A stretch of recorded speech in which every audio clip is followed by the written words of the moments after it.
полетял отново, въпреки риска, въпреки годините ми, въпреки че знам какво е да попаднеш в капана на космическата техника, казва първият български космонавт 24 години след своя полет.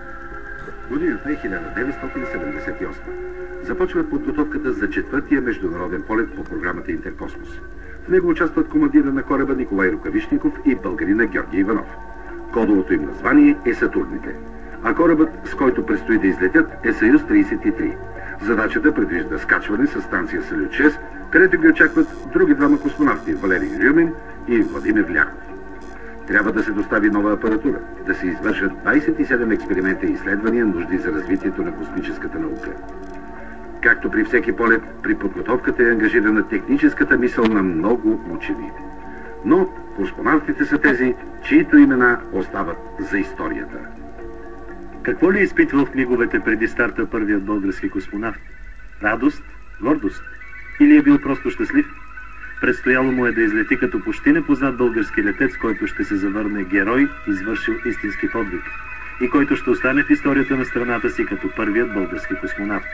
10 април 1979 година, 20 часа и 34 минути московско време.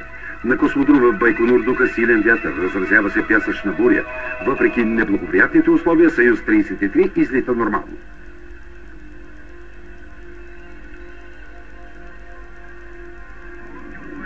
Машина идет вверх. Принято, наблюдаем. Хорошо идет машина. Вибрация, но плавно очень. 10 секунд, двигатель работает устойчиво. Принято, самочувствие отлично.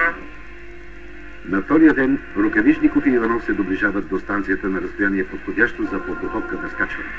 Включват двигателя за коригиране на орбитата, но автоматиката го изключва. Втори опит, трети. Двигателят отново не заработва. Ситуацията е критична.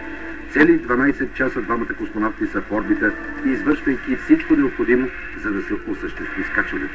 Но то се оказва невъзможно. Центърът за управление на полетите е принуден да вземе единственото спасително решение – връщане на Земята. Но една беда никога не идва сама. Отказва и резервният двигател. Поставя единство – да се навлезе в атмосферата по балистична крива, т.е. под много голям ъгъл. Така обаче натоварването ще стигне до предела на човешките възможности. Не се знае дали двамата ще издържат. За първи път космонавти изпадат в такава драматична обстановка. Но те успяват да овладеят ситуацията, да се завърнат живи и здрави на Земята. Полетът на Рукавишников и Иванов е епохален не само с техния подвиг. Той дава безценен опит за бъдещето на световната космонавтика.